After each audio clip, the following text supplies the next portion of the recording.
Morning, good afternoon, good evening mga kaibigan Pilipino, OFW, saan man sulok ng mundo tayo naroroon ay pagpalain tayo ng Diyos at bigyan tayo ng mahabang buhay bawat isa. Abiyag. Mga kaibigan, dito naman tayo ulit kay Mr. Solve, kay Don Chiyuto. Ang hirap kasi kumuha ngayon ng update kay Don Chiyuto kasi matipid yung sa kanyang Facebook, sa kanyang page, tsaka sa kanyang Facebook account. Simulan nga natin to ng Patricenio Calves Chiyuto, also known as Mr. Solve. Don Chiyuto is a well-loved philanthropist from Rojas City. He has tirelessly helped thousands of people, fulfilling his lifelong mission to end discrimination, mga kaibigan. So ito, yesterday, around 4 o'clock, I wake up every morning and think to myself, how far can I push my mission in the next 24 hours. Good morning. Yan yung kahapon. Tapos kahapon din ng alas 8 meron siyang humanitarian na ginawa, mga kaibigan. Kung hindi ako nagkakamali, sa Bacoor ito, mga kaibigan. Meron na naman mga binigyan ng ayuda, ng tulong, bigas, mga kaibigan. Ang layunin ng buhay ng tao ay ang magsilbi at ang magmalasakit at tumulong sa kapwa. Wow, very good. Ito pa, mga kaibigan, yung pinamigay na yung mga ayuda, mga kaibigan, 23 hours ago. Do what you feel in your heart to be right. People will always criticize anyway. Bahala na kayong magsalita. Basta ako tuloy-tuloy lang sa paggawa. Maayong gabi. Nakasakay siya sa kanyang Mustang. A negative mind will never give you a positive life. Be patient. Some things take time. Good morning. 7 hours ago, mga kaibigan. Tapos ito, 3 hours ago, kindness is always beautiful. Naghahanda na naman sila ng mga pang-ayuda, mga kaibigan, mga bigas. O sa Bacoor din yata ito, mga kaibigan, kung daw nagkakamali. Huwag makakalimot na mas maganda maging mabuting tao kaysa maging importanteng tao, sapagkat ang mabubuting tao ay nakatatak sa puso, samantalang ang importanteng tao ay naalala lang pag may kailangan. Bow. So yun ang pinakahuling niya. Tapos punta naman tayo sa kanyang Facebook. Tingnan naman natin dito, mga kaibigan. Bodyguard 1, Bodyguard 2, Bodyguard 3, Bodyguard 4, security guard, natawag ako sa CCTV at post nyo, ala nasagot. So tumatawag daw siya sa kanyang mga security guards, walang nasagot. So ito na yung pamimigay, mga kaibigan. Ito, yesterday, ito yung pinaka-update niya, mga kaibigan. Bawal Poco mag-update sa FB. Doon nakaabang ang kalaban, but I'm good. God bless everyone. Depression, anxiety, and panic attacks are not signs of weakness. They are signs of having tried to remain strong for way too long. Did you know that 1 in 3 of us will go through this some point in our life? Share support, let those struggle know they are not alone. So saludo ako dito sa sa salita niya na to. Kasi depression, anxiety, and panic attack, na-experience ko yan, mga kaibigan, hanggang sa mga oras na to. Ayan, yung mga gamot ko sa anxiety tsaka doon sa panic attack ko. Diba? Nagbibigay tayo ng update na kasi ayon ngayon na nakasarado yung yung company ni Doc sa Capiz sa Rojas City, mga kaibigan. Tapos sabi niya rito, bawal siya mag-update, diba? Tapos dito pa, tingnan natin dito sa hanap pa tayo ng ibang ito yung yung mga Mustang nila, mga kaibigan. Yung mga message, bawal na mag-message, hindi niya mababasa.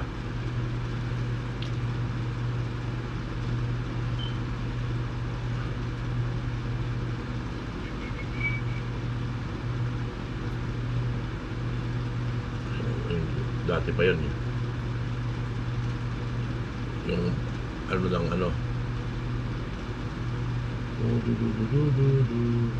Wala kasi tayong maibigay na ano eh. May mga nagtatanong din kasi kung anong update kay Doc eh.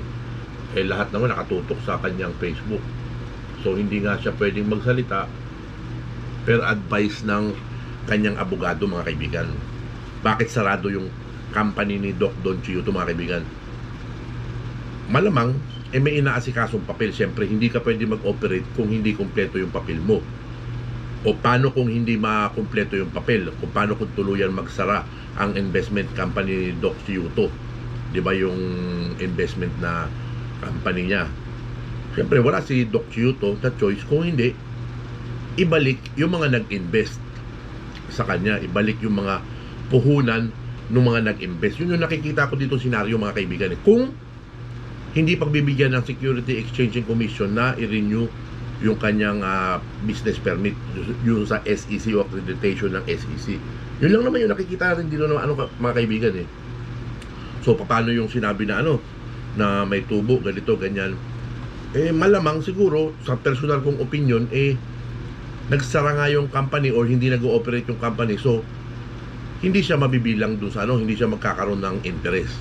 Para sa akin yung personal ko lang yun personal ko lang na opinion yun. Hindi ko alam kung ano yung plano ni Doc kung hindi na mag-ooperate yung company. Pero yung mga tao naman relax lang kayo, may tiwala kayo kay Doc, di ba? Maganda yung ginagawa ni Doc at nakikita naman natin sa kanyang mga post, sa kanyang na he is very confident, di ba? Na maaayos na yung mga papeles na kailangan ayusin. So may mga legal team naman siya na umaasikaso nito, di ba? So far wala naman ako nakikitang hindi maganda kasi wala namang wala namang negative na comment Wala ka talaga mababasa na negative na comment. Kahit tumingin tayo sa kahit tumingin tayo sa YouTube. Tingnan natin kung merong comment dito, kung merong hindi magandang wala ka namang makikita. Ayoko. Lahat sila si Ian Gasa 6 days ago na. 3 days ago yung iba. 3 days ago. Si Mejorada lang ang medyo nagsasalita pa. 3 days ago din. 1 week ago. So si Mejorada 1 day ago.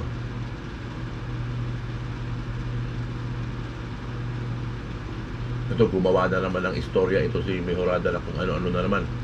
Wala naman siyang wala naman siyang ebidensya.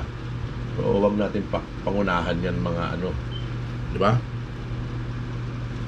So nakikita ko ngayon gumagawa pa rin ng humanitarian si Doc sa Bacoor, Cavite, kung saan siya siguro may negosyo siya ron o kaya meron pa rin siyang bahay doon or sa Alabang, tapos sa Cavite siya gumagawa ng humanitarian. Siyempre kumbaga hindi pa siya nakakabalik ng Rojas City para asikasuhin nga yung mga dapat asikasuhin. Kasi paper siya, mga kaibigan. Bago makapag-operate ang isang company o ang isang investment firm, re-revisahin ulit ng ng Security Exchange Commission kung yung mga patakaran na dapat niyang ilabas online, kung mga bibigyan ng guidelines ng Security Exchange Commission yung company ni Doc, yung Chiyuto Wealth, di ba? So abang-abang lang tayo kung ano yung mangyayari. Wala naman tayo nakikitang negative wala naman ako maramdaman din na negative, di ba? Ang negative lang yung sinasabi nitong mga na ganito, ganyan, ganito, di ba? Wala naman silang ebidensya. So, di ba? So, tumigil na rin sila siyang kasa ko mga hanggang dito lang yung binayad sa kanya. Hindi na ulit siguro nabayaran. Si Mejorada tuloy-tuloy pa rin sa niya. Gumagawa na lang si Mejorada ng istorya. So, yun lang yung pinaka-update ngayon, mga kaibigan. Abang lang tayo sa susunod kasi minomonitor ko rin yung Facebook, tinitingnan ko rin kung ano yung update. Nakikinig din ako minsan sa Latigo tsaka sa Baskog Radio, di ba, sa Rojas City. Tapos tumatawag din ako sa aking kaibigan doon kung ano na yung update. Okay naman, wala naman daw problema pa. Wala naman daw problema. Tsaka puro praises pa rin at tsaka pagpuri pa rin sa isang Doc Don Chiyuto ang mas nangingibabaw. Excuse me. Yun ang mas nangingibabaw. So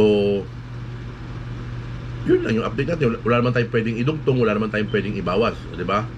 Kung ano lang yung nakikita natin, yun lang yung pwede natin sabihin, di ba? Kumbaga, stay safe everybody. Yung maging mapagmatsyag at saka maging mapanuri. Importante yun, di ba? Maging matalino tayo at importante yung tiwala. Magtiwala tayo sa ating Panginoong Diyos at magtiwala tayo sa kapwa natin na ating pinagkakatiwalaan. Yun ang ibig kong sabihin, mga kaibigan. Sinusumpong ako ng anxiety ko kasi gusto ko magbigay ng update dito kay Doc. Wala naman akong makuha na wala tayong makuha. Basta yung isa lang na nakita ko, yung na naka-close kasi nga merong mga necessary papers pa na inaayos.